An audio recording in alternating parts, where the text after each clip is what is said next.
Why the Tuskegee Airmen were so badass.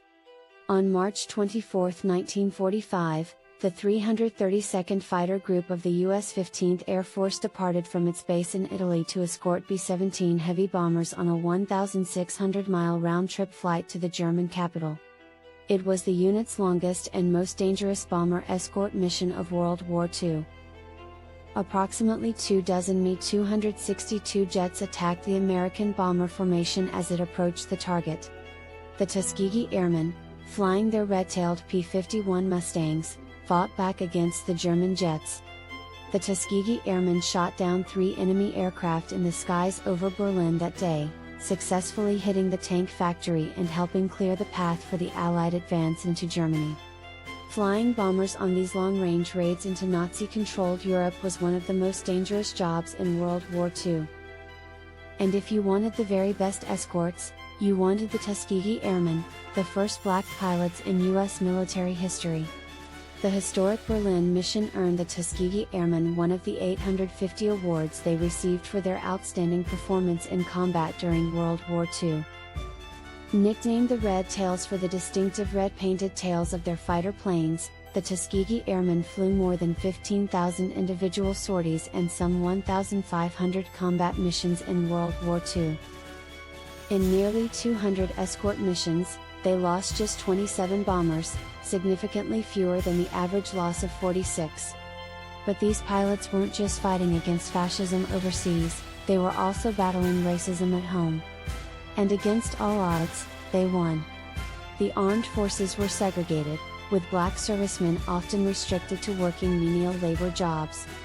Nowhere was this inequality more apparent than in the Army Air Corps, which didn't just segregate black servicemen from their white counterparts, but outright excluded them.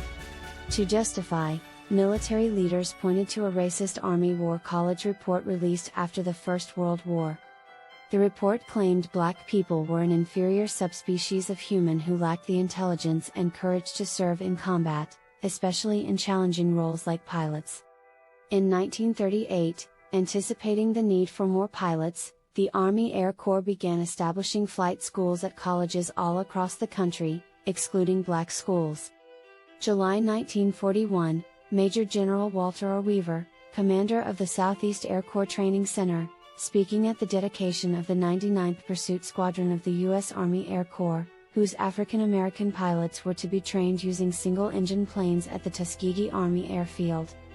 The pilots became the first African American flying unit in the U.S. military. The Tuskegee Experiment. With the U.S. mobilizing for war in the early months of 1941, First Lady Eleanor Roosevelt visited the Tuskegee Institute, jumped in the back of a biplane, and, reportedly ignoring the advice of her security detail, went for a 40-minute flight over Alabama with Charles Alfred Anderson, a black pilot and chief instructor at the institute. The Army Air Corps had reluctantly agreed to train black pilots for combat, but insisted on keeping the unit segregated. Dubbed the Tuskegee Experiment, the Air Corps designed the program to test whether black pilots had the ability to fly planes as well as white pilots. Many military leaders fully expected the experiment to fail, but the pioneering aviators were fiercely determined to prove them wrong. The 12 students in the first class, many of whom had prior flying experience, included one student officer, Captain Benjamin Davis Jr., who later took command of the 99th Fighter Squadron and eventually became the first black general in the U.S. Air Force. Davis was the son of one of the first black officers in the U.S. military, and he himself was the fourth black American to ever graduate from the West Point Military Academy, which he accomplished despite being ostracized and ignored by the white cadets and faculty at the school. By the end of the war, 992 pilots had earned their wings at the Tuskegee Flight School. The Tuskegee Airmen resolved to fight against racism by proving themselves in the cockpit. In April 1943, the Army Air Corps sent the 99th Fighter Squadron to war, and Davis led the first black pilots in American history into combat. The Tuskegee Airmen Hall of Fame. General Benjamin Davis Jr. General Daniel Chappie James Jr.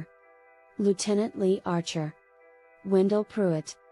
Brigadier General Charles McGee. Second Lieutenant Coleman Young.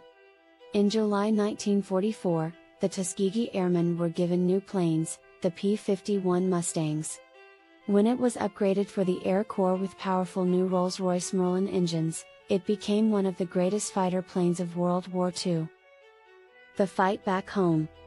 By the end of World War II, the Tuskegee Airmen had achieved a record of excellence that left little doubt as to the ability and courage of black aviators in combat.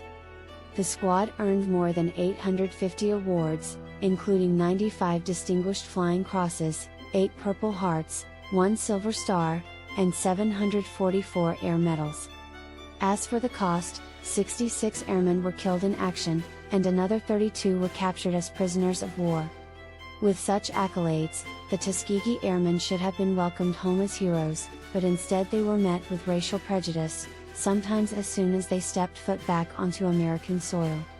In 2007, some 300 of the original airmen, many of whom had gone on to lead extraordinary lives of service as activists, professors, doctors, politicians, and war heroes in Korea and Vietnam, traveled to the U.S. Capitol to receive the Congressional Gold Medal. Follow AID for more fascinating news and updates. Thanks.